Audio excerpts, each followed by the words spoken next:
şagirdlər, hörmətli müəllimlər, biz bilirik ki, bizim müasir dövrün əsas tələblərindən biri sağlam həyat tərzinin formalaşdırması, eyni zamanda insan sağlamlığının möhkəmlənməsidir. Bugün 11-ci siniflər bizə etalonlu məhkəməsi adlanan rollu oyun təqdim edəcəklər. Bizim dərsimizin əsas məqsədi etanolun insan orqanizminin ziyanlı təsirini dərk etmək və ondan düzgün istifadə elədikdə cəmiyyət üçün necə faydalı bir maddə olduğunu müəyyən etmək. Buyursunlar 11-ci ilə. Mən hakim Mehdili Mələk. Salam hörmətli məhkəmə iştirakçıları. Etanolun məhkəmə prosesinə yığışmışıq. Bugünkü məhkəmə iclasında etanolun insan orqanizminə vurduğu ziyanlara görə məsuliyyət işinə baxılır. Məhkəməni açıq elan edirəm. Buyursun iddiaçılar. Hörmətli hakim, hörmətli iştirakçılar. Mən İctimai Sahib Keşikçi Xəlilov Samir. Etanol insan üçün təhlükəli maddədir. Onun təsiri altında olanlar dava salır, cinayət törədir, sükan arxasında faciələr yaradır. Etanol həm də orqanizmi içərdən məhv edir. Qaraciyər, beyni zədələyir, asıllıq yaradır. Etanol nə sağlamlığa, nə də cəmiyyətə xidmət edir. O sakit deyil, faciə yaradır. Hörmətli hakim, mən polis əməkdaşı Tağıyev Naim. Etanol kimyəvi bir zəhərdir. Spirtin də, spirtli içkilərin də tərkibində etanol mövcuddur. İçkilərin istifadəsinə icazə verilir, lakin insanların spirtli içkilərdən istifadə etməsi həm özlərinə, həm də ətrafındakılara böyük zərər verir. Spirtli içki qəbul edən ananın dünyaya gətirdiyi uşaq ürəyində, beynində problemlərlə dünyaya gəlir. Lakin ad günlərində, şənliklərdə, yığıncaqlarda spirtli içkilərin həmişə süfrədə olması onun necə zərərli olduğunu unutdurur. Ailə məişət münaqişələrinin, cinayətlərin, avtoqəzaların %90%-i məhz spirtli içkinin təsiri altında baş verir. Unutmayaq ki, spirtli içkidən uzaq durmaq həm özümüzə, həm də ətrafımızdakılara, həm verə biləcəyimizə ən böyük faydadır. Hörmətli hakim, mən toksikoloq həkim Seynəva Şalayla.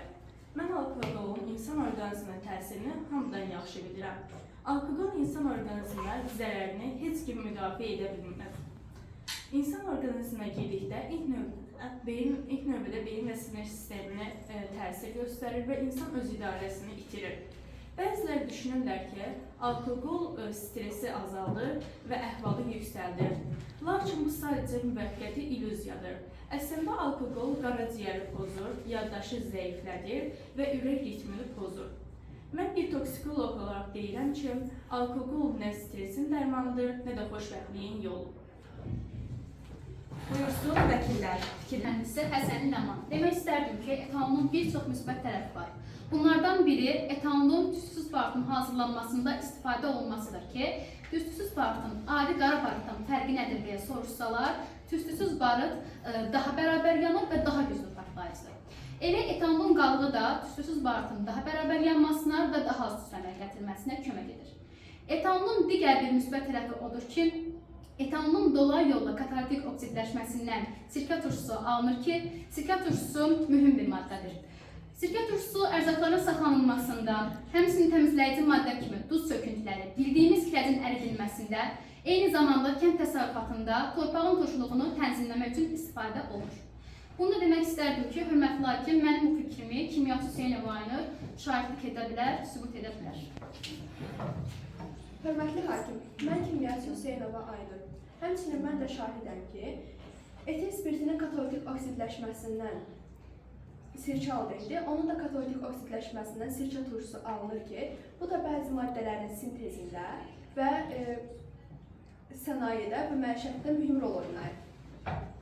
Enerji mühəndisi Qurbanova Fidan. Etanol əsasən alternativ enerji olaraq neftə olan tələbatı azaldır, əhalinin gəlir mənbəyini artırır, kənd təsərrüfatı məhsullarına yeni bazar yaradır və CO2 emissiyalarını azaldaraq ekoloji faydalıdır.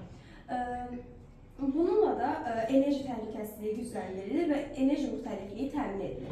Qeyri-etanol avtomobil yanacağında benzin kimi və ya ona qatı kimi istifadə olunur. Buna səbəb də asan alovlanması, təmiz yanması və daha az CO2 və CO kimi zəhərli qaz əmələ gətirməsidir. Buradan da etanolun bərpa olunan və ekoloji yaşıl enerji mənbəyi olduğunu deyə bilərik. Dəlil və sübutlarla dediklərinizi əsaslandırmanızı xahiş edirəm. İlk öncə biz sınaq şüşəsinə sulfat turşusunu əlavə edirik.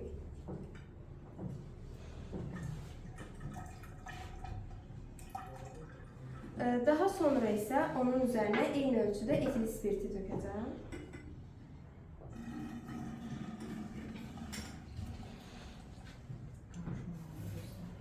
Və bunlar gördüyünüz kimi qarışmır, çünki bunların sıxlıqları fərqlidir və reaksiyanı daha da sürətləndirmək üçün üzərinə kalium permanganat duzu əlavə edirik.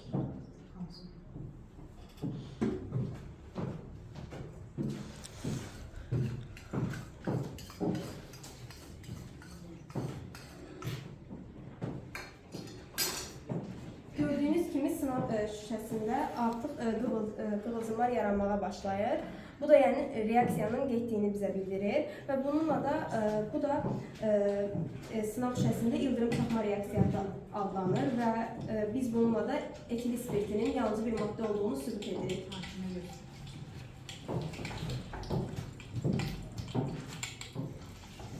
Nəyi ispat edədin? Bununla etil spirtinin yanıcı bir maddə olduğunu sübut etdim. Teşekkürler. Mustafa Özekler. Etanol temsilinin dərman vasitəsi kimi istifadə olunur.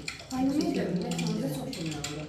Biz dezinfeksiya maddə kimi əsas vasitə olaraq etanoldan istifadə edirik. Gördüyünüz kimi, etanol temsil dezinfeksiya maddədir. Gündəlik həyatda istifadə etdiyimiz yox, onun spirtlə məhduddur. Gödəsinə bərk maddədir. Etanol həmçinin əks təsir edici maddədir. Zəhərlənmələrdə, məsələn, metanol zəhərlənməsinə çox güclü təsir göstərir. Belə bir fakt deyə bilərik ki, metanolun bir damcısı insanı kör edə bilər. İllər öncə Sovet İttifaqı dövründə zavodda kütləvi şəkildə insanların metanoldan zəhərlənməsi yaşanmışdı və minlərlə insan həlak olmuşdu. Şahidlik etməsi üçün Asiyə söz verirəm. Mən həkim Nəsir Olarısı. Mən şahidəm ki, etanolun tibbdə xeyirləri də vardır. Antiseptik və dezinfeksik təsirləri var. 70% etanol məhlulundan dərini və alətləri təmizləmək üçün istifadə edilir. Bəzən metanol zəhərlənmələrində də zəhərin qarşısını almaq üçün həkim nəzarəti altında etanol verilə bilər. Mən Fatime Orduzadə Nərgiz. Etanol efir sənayesində əla həlledicidir. Etanolun tərkibindəki yağlar buxarlanaraq efir yağını buraxır. Bu da dəridə daha qalıcı olmağını sübut edir. Mənim söylədiklərimi şahidlik edərək kimyası Aynura sözünü verirəm. Mən şahidəm ki, etanolla karbon turşusunun reaksiyasında mürəkkəb efirlər əmələ gəlir. Mürəkkəb efirlər ətir və qida sənayesində həlledici kimi mühüm rol oynayır. İndi isə söz yol polis əməkdaşı Abış. Mən yol polis əməkdaşı Abışov Rəvan. Mən şahidəm ki, etil spirtlərinin sürücülər istifadəsində sürücülərin sərxoşluğuna səbəb olur. Bu da yol qəzalarının əsas səbəblərindən biridir. İndi isə şahidlik etməsi üçün Fatiməyə söz verirəm. Mən həkim Şirinzadə Fatiməyi Zəhrəm. Bir həkim kimi bunu da demək istəyirəm ki, yol qəzaları zamanı baş verən kiçik yaraların dezinfeksiyasında da etil spirtindən istifadə olunur. Sözü etanola verirəm, özünü müdafiə etməsi üçün qarşıya gəlir. Buyur etanol. Əsas faydalarının biosentrik kimi, bərpa olunan enerji mənbəyi kimi, karbon balansı kimi, tibbi ləvazimatların sterilizasiyası kimi fəaliyyət göstərməkdir. Mənim insan həyatında göstərdiyim fəaliyyətə görə, həmçinin kimyada metalların istehsal olunmasına görə, ətiyyatda, təbabətdə göstərdiyim faydalanma görə mənim haqqımda ədalətli qərar verməyinizi xahiş edirəm. Qərar. Etanol təqsirkar deyil. Günah onun sui istifadəsindədir. Ona görə də cəmiyyət məsuliyyətli davranmalıdır. Yalnız tibbi, elmi və mədəni məqsədlərlə normaya uyğun istifadə edilmək şərti ilə etanola şərti azadlıq verilir. Qərar etanolun xeyrinə, məhkəmə bitdi. Sağ olun.